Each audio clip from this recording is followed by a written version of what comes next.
The October international break is nearly upon us. First is Championship Round 11. Here are my bold predictions. 1. Possession suppression.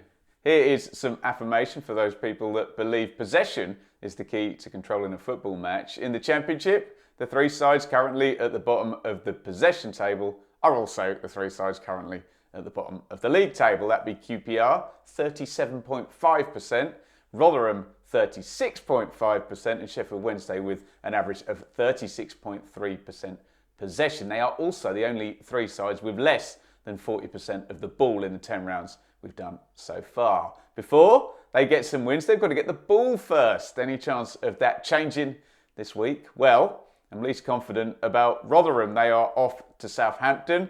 They're going to get the ball. It's the second most possession, playing the second least. Similarly, QPR have quite a possession-heavy opponent in Blackburn. Sheffield Wednesday have a chance, though, as Huddersfield are actually next in line, just outside the bottom three in the ball retention stakes. Let's go Super Bowl. Check this out. I predict Rotherham under 35% possession, QPR under 40% possession, and Sheffield Wednesday over 40% possession, but one of the bottom three will win their game this weekend. 2. Get in quick. The opening goal is, of course, vital in any league in the world and understandably has a big correlation on the final outcome of games. Leicester and Ipswich have scored the opener the most times so far this championship this season, but who does it the quickest on average? Sunderland have scored the opener 4 times, average 19th minute.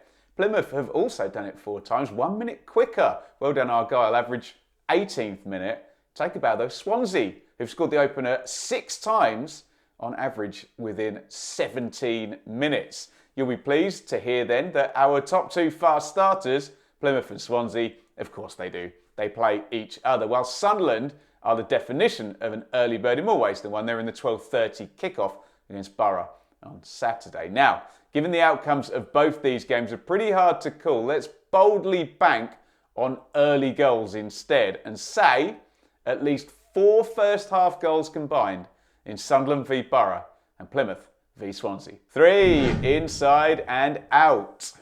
A goal is a goal wherever it's scored from, but where it's scored from can actually be quite illuminating. For example, the king of the 6-yard box would need to have superior movement to thrive in such a heavily patrolled area in the Championship. Arise, Sir Joel Pirro of Leeds, who leads the way with 3 6-yard box goals so far already this season. The speed and sharp shooting of Southampton's Adam Armstrong means that he leads the way for penalty box goals with 7 for the season. Outside of the box, well, that's a little bit trickier, isn't it? But nobody has more than the 2 scored by Nathan Broadhead of Ipswich Town.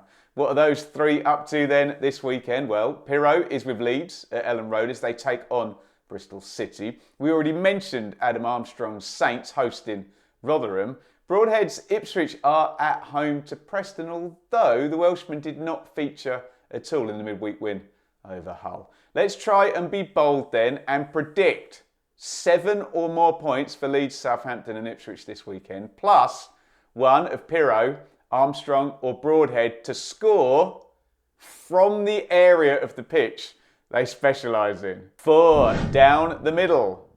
Cardiff's winning run came to an end at Middlesbrough on Tuesday. They are, though, back at home where they've won 4 on the bounce, facing a Watford side who gave manager Big Val Ismail a new deal despite a current run of 1 win in 9. Meanwhile, Hull don't have the luxury of going back home after their midweek defeat at Ipswich. They're off for a no doubt lovely warm welcome at the Den against Millwall.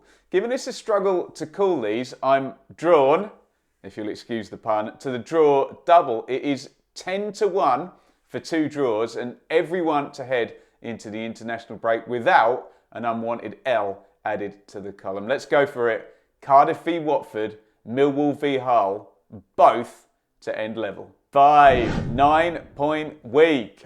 These 3-game weeks really do define the slog of the EFL, don't they? So, we were understandably full of praise for Leicester, Cardiff and Ipswich, who knocked out a 9-point total in the last one. Leicester could be on to do it back-to-back. It's 5 wins on the bounce for the Foxes. If they beat Stoke, it'll actually be back-to-back 9-point weeks. Domination, anybody? That feels a bit too safe though, doesn't it, with them in such great form? What about West Brom? They've done the first 2 legs of their potential 9-point week, but Birmingham away in the Friday night TV game doesn't sound too easy, does it? And then there's Coventry. They've beaten 2 bottom 5 sides already this week, but Norwich at home sounds a fair bit trickier. However, the treble is only 9-1, and there was me thinking it was a huge, bold call. In that case, we'd better lock it in. 9-point weeks incoming for Leicester, West Brom, and Coventry. And there you have it. More bold predictions. Let me know what you think of my takes in the comments, or better still, reply with your own thoughts on what might be about to go down in the Championship this coming round. So busy on the channel yesterday. Click here to see the latest hot takes video from the midweek round, and click here to catch up with the latest Championship check-in podcast with Sam Parkin, filmed last night.